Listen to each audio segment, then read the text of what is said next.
Hi everyone, welcome back to Neeta Shetty. అందరూ ఎలా ఉన్నారు? బాగున్నారా? ఈరోజు నాకు ఇష్టమైనటువంటి కర్రీ అనమాట మునక్కాయ పప్పుచారు. మునక్కాయ పప్పుచారు అంటే ఎవరికి ఇష్టం ఉండదండి, అందరికీ చాలా ఇష్టం. ఈ కర్రీ అయితే మా అమ్మ సూపర్గా చేస్తుంది. చాలా ఈజీ ప్రాసెస్ అండి.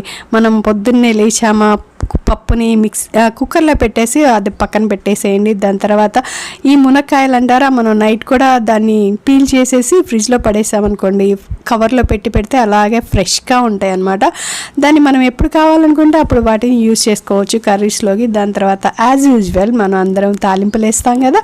సో ఒక బాండీ పెట్టుకొని దాంట్లో సరిపోయినంత ఆయిల్ వేసి తాలింపు గింజలు వేయాలి. జీలకర్ర, ఆవాలు, పచ్చిపప్పు, మినపప్పు, ఎండుమిర్చి, పచ్చిమిరపకాయలు, ఉల్లిపాయలు, కరివేపాకు, ఇవన్నీ నేను ఇదివరకు తాలింపులు వేసేదాన్ని కాదు, అన్నీ తీసి పక్కన పెట్టి ఏరుకొని తినాల్సి వచ్చిందని చెప్పేసి. కానీ ఇప్పుడు వాటి వల్ల బెనిఫిట్స్ ఏంటో తెలిసిన తర్వాత ఖచ్చితంగా వేస్తున్నాను తాలింపు అనేది.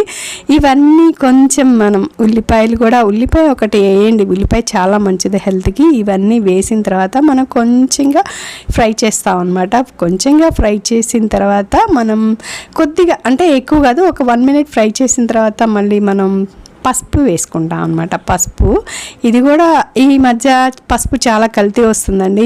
మ్యాక్సిమం వీలైనంత వరకు అందరూ కూడా దాన్ని ఇంట్లోనే ప్రిపేర్ చేసుకోండి. అంటే మనం ఈ మధ్య మరలు వస్తున్నాయి కదా, అక్కడ కూడా వేస్తారనమాట.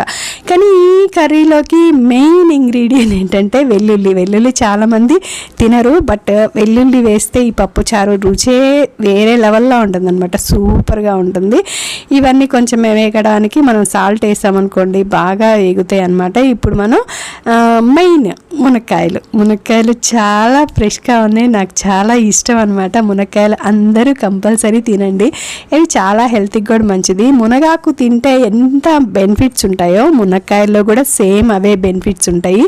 నేను ఎప్పుడు దొరికినా కానీ ఏదో కర్రీలో అయితే వాడుతూనే ఉంటాను. నాకు చాలా ఇష్టం. ఈ మునక్కాయలు మనం ఆయిల్లో కొద్దిసేపు ఫ్రై చేయాలి, ఒక 2 minutes అన్న ఫ్రై చేయాలి. ఎందుకంటే పప్పుచారులో బాగా ఉడికిన తర్వాత మునక్కాయలు కొంచెం చిదిపినట్టు అయిపోతాయి అన్నమాట, కొంచెం పక్కగా వచ్చినట్టు అట్లా. అలా కాకుండా ఉండాలి అంటే దీన్ని కొంచెం సేపు మనం ఫ్రై చేయాలి. దాని తర్వాత నేను టమాటా ప్యూరీ వేశాను. టమాటా ప్యూరీ ఏంటంటే చిన్నపిల్లలు ఉన్న వాళ్ళు ఉన్నారనుకోండి, ఆ టమాటా ముక్కలు అవన్నీ కూడా తీసి పక్కన పడేస్తూ ఉంటారు. సో అలా కాకుండా ఉండాలంటే టమాటా ప్యూరీ కనుక వేసామనుకోండి, ఏమి అన్ని ఎందులో కలిసిపోతాయి, ఏమీ పిల్లలు తీరనమాట. దాని తర్వాత నేను చింతపండు పులుసు పోసాను. చింతపండు పులుసు మనం మార్నింగ్ లవంగాల్లో ఒక నిమ్మకాయ సైజు చింతపండు తీసి గిన్నెలో వేసి నానేసామనుకోండి, దాని కొద్దిసేపు ఒక 10 నిమిషాల్లో ఆ రసం వచ్చేస్తుంది అనమాట. ఆ రసాన్ని పక్కన పెట్టేసుకోండి. టమాటాలు తీసి మిక్సీ వేసేసుకోండి. అవన్నీ అలా పక్కన పెట్టి ఎన్ని తాలింపులు వేయడమే. ఎంతసేపు అండి, ఒక 5 minutesలో మనకి పప్పుచారు రెడీ అయిపోతుంది అనమాట. చాలా ఈజీ ప్రాసెస్. చూసారు కదా మునక్కాయ ఎలా ఉందో, కొంచెం కూడా చెక్కు చెదరలేదు. అయితే ఇంకా కొంచెం ఉడకాలన్నమాట. ఆ కొద్దిసేపు ఇంకా కొంచెం ఉడకాలి అనుకున్న అప్పుడే మనం మిక్సీ పట్టుకున్న పప్పుని అందులో వేసేయాలి. మిక్సీని వేసేటప్పుడు పప్పు దాంట్లో నేను కొంచెం సాల్ట్ వేసాను, అందుకని చూసుకొని ఇందులో మళ్ళీ సాల్ట్ వేసుకోండి. ఎందుకంటే మనం మిక్సీ వేసేటప్పుడు పప్పులో సాల్ట్ వేసాం కదా, అందుకని అనమాట. ఇలా కలుపుకొని ఒక 2 minutes కనుక ఉన్నారనుకోండి, బాగా ఉడికిపోతుంది.